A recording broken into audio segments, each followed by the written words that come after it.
Ladies and gentlemen, today we have another feminist that has figured me out. I am just kidding. By this thumbnail and this description that I'm about to read you, it is already apparent that most feminists don't really understand what they're talking about. The description of her video says, well, this was interesting. Woe is me seems to be the story of every MRA's life. I, however, try to give Roma Army some grace to see if we can, I think that was supposed to say make, some progress with the misaligned men's rights movement. I, as a woman, am misaligned because I'm like more men's rights because it makes more sense? Or are you saying that the men's rights movement is misaligned because absolutely everybody thinks that we're radical, including you at the end there. Stay radical. I guess we'll see where we're sitting at. Gotta put my smoke glasses on because I'm about to give him the smoke.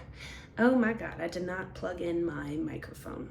Okay, so now that my microphone is plugged in, let's dive right into this.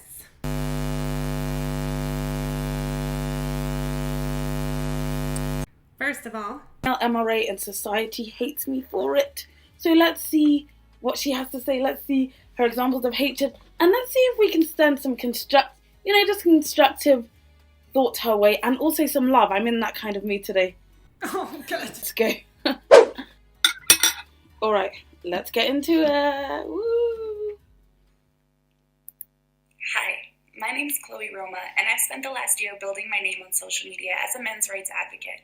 I'm here today to share with you everything the society has done in the last year and is continuing to do to try to prevent me from advocating for men. Right off the bat, she already has absolutely no ability to have an articulate, cohesive debate because she thinks that she's funny with these little zoom-ins and her sipping her water. Because all it's really giving is, I've made my mind up about her. That's okay, lady. I'll set you straight. Don't worry. The story is way too long, so I'm going to make this very brief. Although this last year as a men's rights advocate has been absolutely incredible, I've gotten to reach millions and millions of people, and I've got to connect with so many of my fans and hear their personal stories. It has also caused a living hell and turmoil in my own personal life. Okay. Because I am a men's rights advocate, I am probably the most censored advocate on social media. I have lost Guess again. I don't think so. I think I can name people who are more censored than you.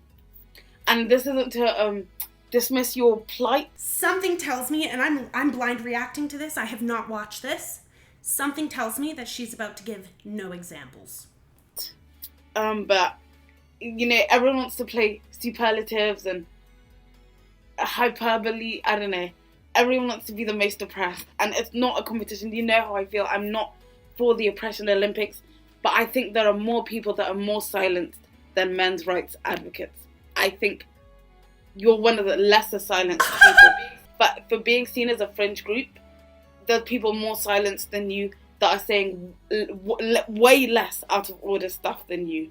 The thing that is increasingly more shitty about that is not the fact that it's like, oh, my counts and my clout and blah, blah, blah. How much society thinks that men's issues are non-existent, irrelevant, radical. It is an insult from society that I, as a woman, I have a vagina, I, as a woman, sit here and use my platform to say things that any fucking man should be able to say. That many men do say, have said, before I was even born. But it takes me, as a woman, here, using my female privilege, to say things that men are already saying and just getting called sexist misogynists for it.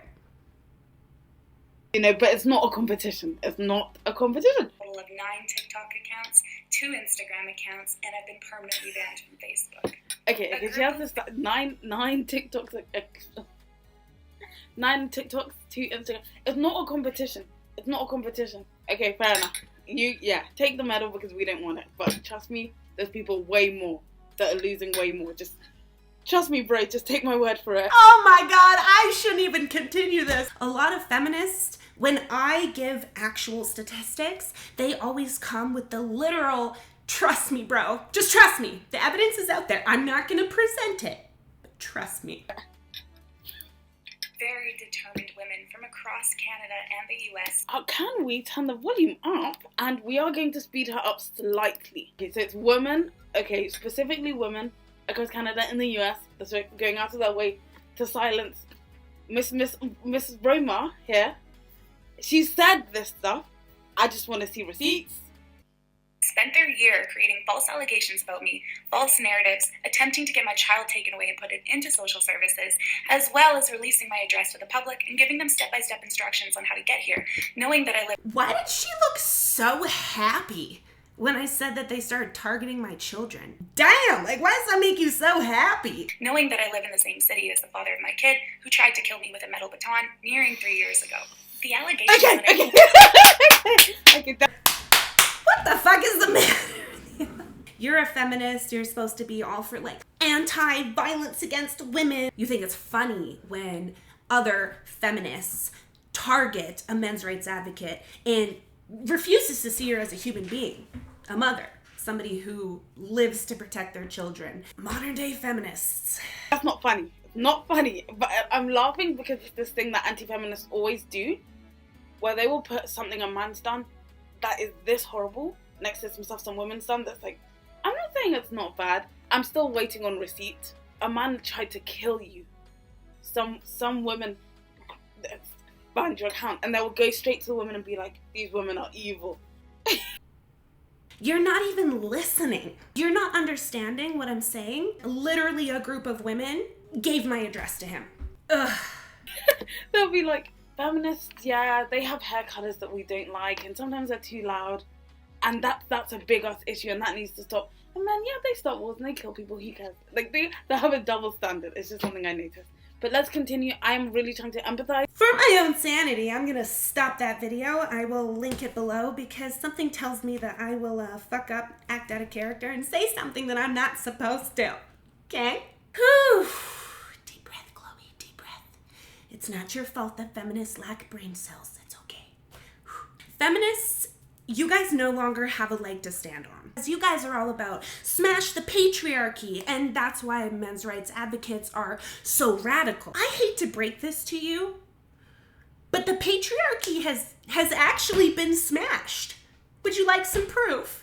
So let's look at the question. When exactly was patriarchy smashed? Feminists always ask this question in a very condescending way, as if they get to decide when equality has happened, because it would seem to me like being able to judge the boundaries of equality, that in itself is very much a privilege. If I may so kindly point your attention to this percentage of college degrees received by gender, historically women were underrepresented in education. In 1972, legislation was passed to correct this, and guess what? Smashing achieved in 1981 as women increasingly started surpassing men. And would you look at that? As of 2020, 61% of women surpassed 39% of men. What about women's health, as that was similarly neglected, so the American government formed 4 designated offices to fix these imbalances? Patriarchy smashed. And would you look at that? U.S. Congress, 2021. Men over the past decade have shown poorer health outcomes than women across all racial and ethnic groups, as well as socioeconomic status. And of course, no patriarchy conversation would be completed without the talk of pay gap, right? Did you know that in America, Asian men and Asian women are both paid more than white men? Are we smashing that? Or just for white men? But even if we break down the word patriarchy, it really doesn't make any sense, does it? Because it literally translates to the rule of father. I must ask, what rule of father doesn't get automatic rights to their children? How is the father the ruler when he gets absolutely no say in when he has children? He has no form of birth control except for a fucking condom. I mean, what kind of ruler gets depicted in society's TV shows, sitcoms, and movies as the dumb one? Feminists, you guys spend way too much time comparing the majority of men to the top 1%. The 1% that you guys are supposed to hate so much, that's kind of funny how that's your dating standard. So what part of the patriarchy are you smashing? Your husband that pays for all your stuff? Sure, 87% of all US billionaires are men. But remember how I said that choosing how we measure equality is a privilege of its own? Sure, there are far more billionaire men than there are billionaire women, but trying to compare the two sexes when it comes to who's a billionaire is like comparing 2 grains of rice, because the reality is most people, if not the majority, big fat portion of them, just don't live like that. Being able to measure what is equal and what isn't is a privilege when women feel like an overpopulation of men in Hollywood is severely oppressive, but refuse to acknowledge the fact that majority of healthcare professionals, therapists, and psychologists being women, that might negatively affect men. Might be oppressive towards them, considering therapists have openly admitted that they have different views on men's feelings and women's feelings. Men and women have very different needs. We feel things emotionally differently because of the way that society treats us different. But sure, you want to measure equality by this stupid fallacy, so let's do it. In America, there are 639 billionaires that are men. On a graph, that looks like 87% of American billionaires being men. However, over 250,000, that makes 70% of American homeless, being of the male gender. Isn't it funny how you find 639 billionaires evidence as oppression, way over the 250,000 men who are experiencing homelessness? Funny how you don't see that as evidence of matriarchy. Selective compassion? I think so. What about the UK? Do you find this to be patriarchal? The fact that the legal definition of RAPE is not classified if you are being forced to penetrate. And there's not just a semantic difference, but sentencing guidelines are wildly different as well, as carries a minimum sentence of 4 years in prison, whereas causing a person to engage in sexual activity without consent carries a minimum sentence of a community order. I'm sorry, patriarchy where? Or what about the modified language that we see in the media whenever it's a female perpetrator of sexual violence? We always see a very significant tone switch, one that significantly implies consent. Did you know that 22% of male victims who were, I'm gonna say, raped for censoring on YouTube purposes, did you know that they were forced to do that by threats of intimidation, breakup, spreading nasty rumors? Down below I have a petition linked, and it's a petition to change the definition of sexual violence to make it more equal, male inclusive. So here's the reality, lady. You can put on your tin hat and yell, "The world is burning and it's men's fault," all you fucking want. But the reality is that I have statistics. You have just trust me, bro. This is the epitome of feminism, ladies and gentlemen. It's insult the person, insinuate that the awful things that have happened to them are funny, and then just use trust me, bro as statistics. And I'm the radical one. Before I go, please consider checking out this GoFundMe. I will link it below. It is by my friend who is a really hardworking father. He's doing everything he can to get his daughter to the skating Canadian Nationals. And she's working really, really, really hard. Everything's expensive, and he's working multiple jobs and going to school trying to support her in her dream. So I have donated multiple times. I will donate again, and I will be matching donation. Also, make sure you check out my podcast, Roma's Man Cave. You can find it on any podcast streaming platform.